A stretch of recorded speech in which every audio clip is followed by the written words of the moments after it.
your greatest influences? Who really inspired you? I'm from the south side of Chicago, so I was heavily influenced by the Chicago musicians. One who's Ramsey Lewis, great pianist, but the other we all know is Herbie Hancock, who I just texted. And so he's a childhood hero of mine and an early mentor. I met him when I was really young. I have photos, but I'm not going to show you.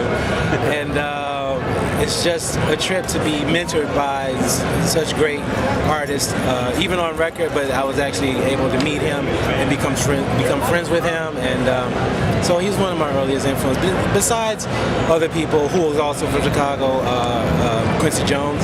Quincy's somebody I'm influenced by, and then, so I had a lot of great teachers coming up. That's beautiful. Now tell us how you came to work with Michael. How did that all come about? Wow, I came to work with Michael because of years of hard work.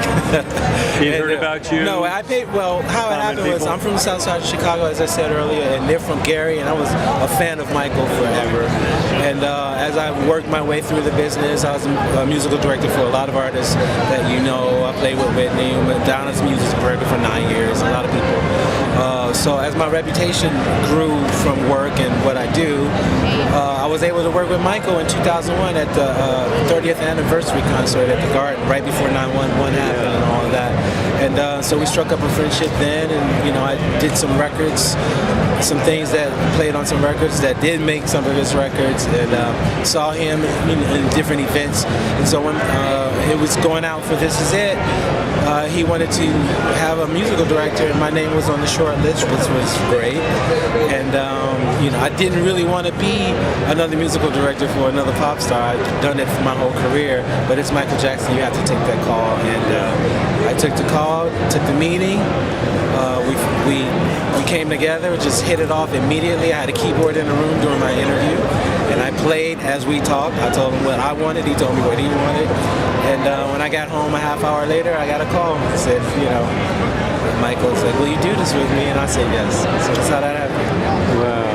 And what was your greatest memories about that collaboration? What do you hold near and dear? My greatest memories of Michael, I have so many, some that are very private that I will always keep to myself, but some of the very public ones are just to see him come back to his glory and back to his triumph, which we did see, and you see some of it in the film This Is It, of which I was one of the producers for, and the music supervisor and the composer for the film.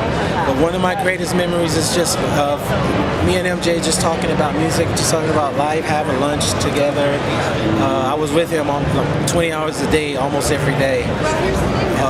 You know, just either at the rehearsals or via email through him or the choreographer Travis or through Kenny, and so I miss him a lot actually. What's the biggest misconception? What would you like to clear up as far as you knowing the man? Well, I think, you know, we cleared up the misconceptions with the film. So, you know, he was vibrant, he was alive and healthy and doing his thing. You know, he's 50 years old and he was out dancing some of the 25-year-olds on the show. So the misconceptions are that he was not approachable. He was not attainable. He was some kind of recluse. He really wasn't.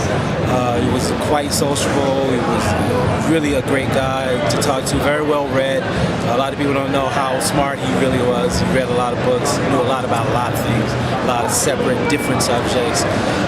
So the misconceptions is that he wasn't what you thought he was, as far as, you know, the negative things. The positive things, what you should always focus on is the music.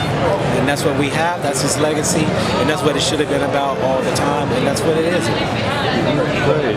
And through your experiences, what advice would you give to that young artist, that young singer or songwriter coming up today? What do they need to concentrate on in this changing environment to find their own style and sound and really stand apart? For new young artists, the thing about it is that everybody, when I meet new young artists or somebody comes to me and says, well, I sound like Beyonce or I sound like Rihanna, it's like, well, that's fine if you love them and if you like their art and all that, but don't sound like them. Be yourself, because we already have them. We already have them, and nobody can be you more than you. You are who you are, so you might as well be you. So So don't be afraid to take chances, stand out. Don't be afraid to take chances. Don't be afraid to stand out. Don't be afraid to be who you are to the world. It's easier to keep up yourself as opposed to keeping up somebody else. And so that's what I would tell somebody, to persevere. Just stay with it. It may seem daunting at first, but if you just stick with it and just be true to yourself and practice and work on your art, the cream will always rise to the top. It always happens. It never fails. When it's time to be discovered, you will be.